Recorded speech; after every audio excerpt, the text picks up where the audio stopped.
Well, that was an enormous shotgun of arguments, I must say. There's no way I'll be able to address them all. So I'm going to cut to the chase of the important items that were brought up. The first item is, he ended there with the argument that I reject the resurrection because I reject miracles. That actually isn't the case I'm making today. The case that I'm making today is most bodies that go missing don't go missing because of miracles. Most dead people who are seen most dead people and most gods who are seen through hallucinations. Therefore, the presupposition must be that even the conjunction of these two causes is more naturalistically common than the supernatural alternative, even if there are miraculous cases of this, even if there are miraculous missing bodies, even if there are miraculous appearances of resurrected people. Most resurrection claims do not involve actual resurrections, and there are dozens and dozens of resurrection claims in the ancient world like this. So the same thing would have to be argued, that we should prefer naturalistic explanations until we can rule them out, and we don't have sufficient evidence to rule them out. Now, another thing he pointed out was, why resurrection? Why would they believe that Jesus was raised from the dead? Well, one reason is that the conjunction of items in Scripture, Daniel, Isaiah, wisdom of Solomon, all create this character of the Messiah who's going to be executed. They can see it. Daniel says, the Messiah shall be executed, yet there is no judgment upon him.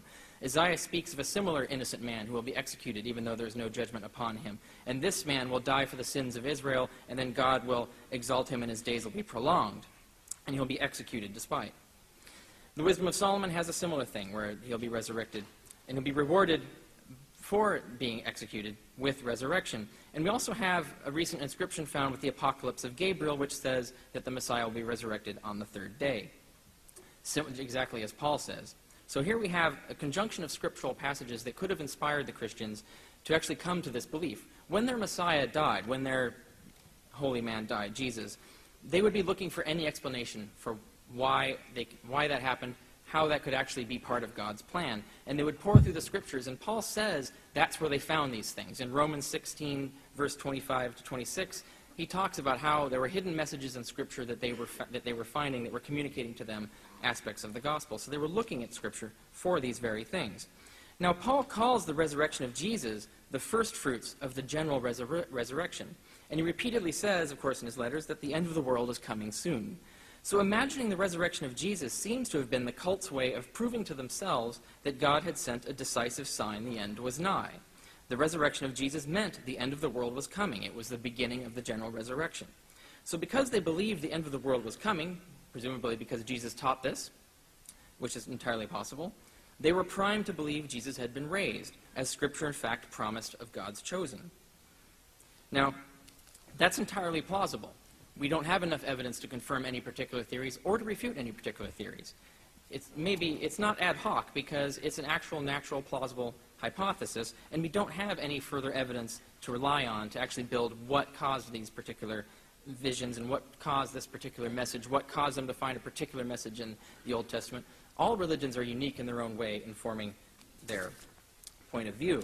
Now, with regard to the empty tomb, Dr. Craig briefly mentioned at one point that the majority of scholars accept the empty tomb. That's actually not true. I assume this is based on Gary Habermas's article in the Journal of the Study of Historical Jesus in June 2005, where Habermas made the claim that 75% of scholars accept the empty tomb. That's actually not a very high percent as far as consensus goes. 25% of scholars would be actually a sizable minority objection. But in fact, that's not what Habermas measured. He measured 75% of authors who've published for or against the empty tomb. Those who understand statistics might know what's going on with that number. No control for publication bias. If believers are publishing more articles defending the empty tomb, then the percentages will be skewed. There was also a small sample size, only 37 authors who published on this subject.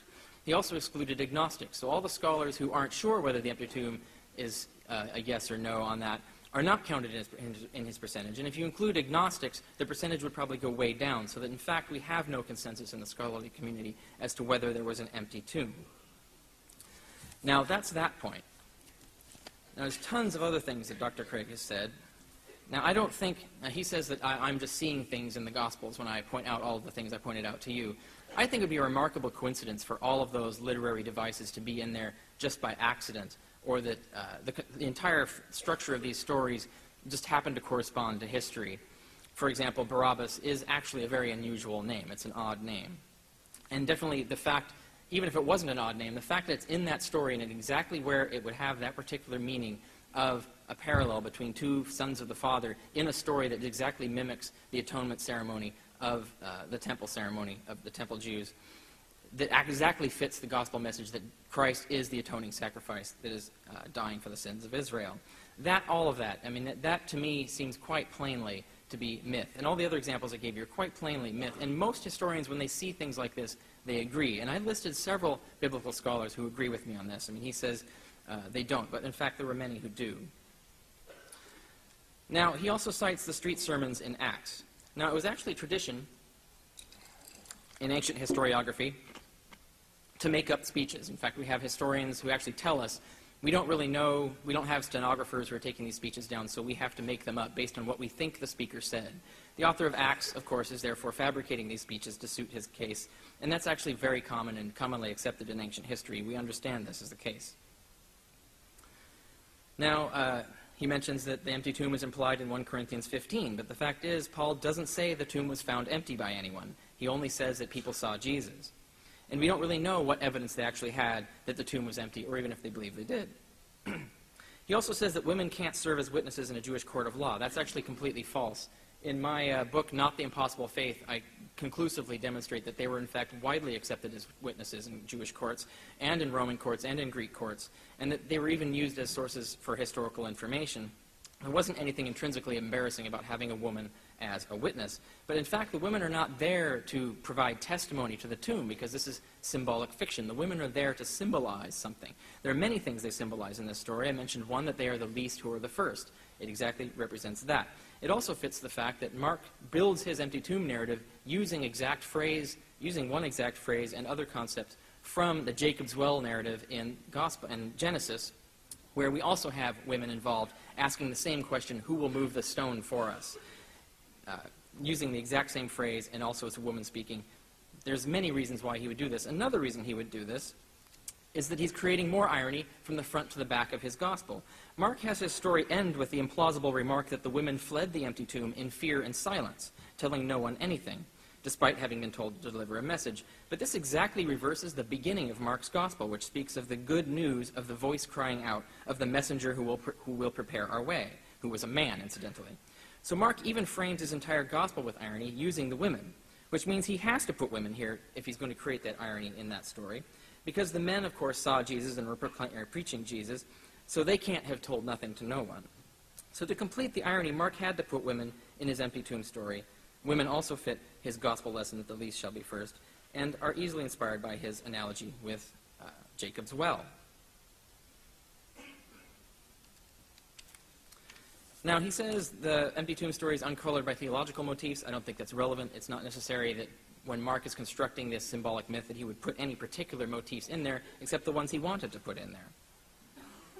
He also refers to early Jewish polemic in Matthew. In fact, we have no Jewish sources that refer to this polemic. This is entirely first appears in Matthew. Matthew, it's not even in Acts, which is pretty much, to me, decisively confirms that the Jews were not accusing Christians of having stolen the body.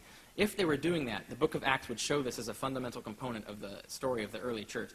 The Christians would actually have been accused of stealing the body. They would have been brought in an inquiry. They would have been tried for this crime, even if they were let off. So we don't have any example of the authorities showing any interest in this accusation of theft, or making this accusation of theft, even though the Jews brought the Christians in to court many times to try to try them and try to get them convicted of things. This accusation never appears. So Matthew is making this up. And I think he's making it up, as I said, in order to emulate Daniel and the lion's den. It's all a part of his story. And I talk more in Empty Tomb about what the actual motives were and what actual message he was creating with that. I won't address the particular arguments that he raised regarding whether Jesus switched bodies. If you're actually interested in that argument, my Empty Tomb book actually covers it in great detail, and you'll see that some of his arguments don't actually necessarily refute what I'm talking about. My actual argument here today is that we don't actually know what happened to the body or what the original Christians believed about that body. We don't have any reliable evidence for that. The Gospels I don't trust at all, and the epistles don't talk about the missing body or who actually went to the tomb or if anyone did.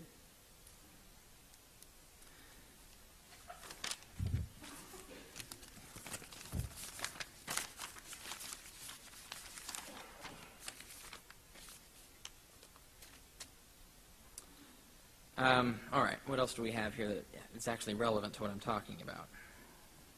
I gave many examples in the Gospel of Mark of reversal of expectation, so I don't think I'm seeing things there. You can judge for yourselves whether those things represent what I'm talking about.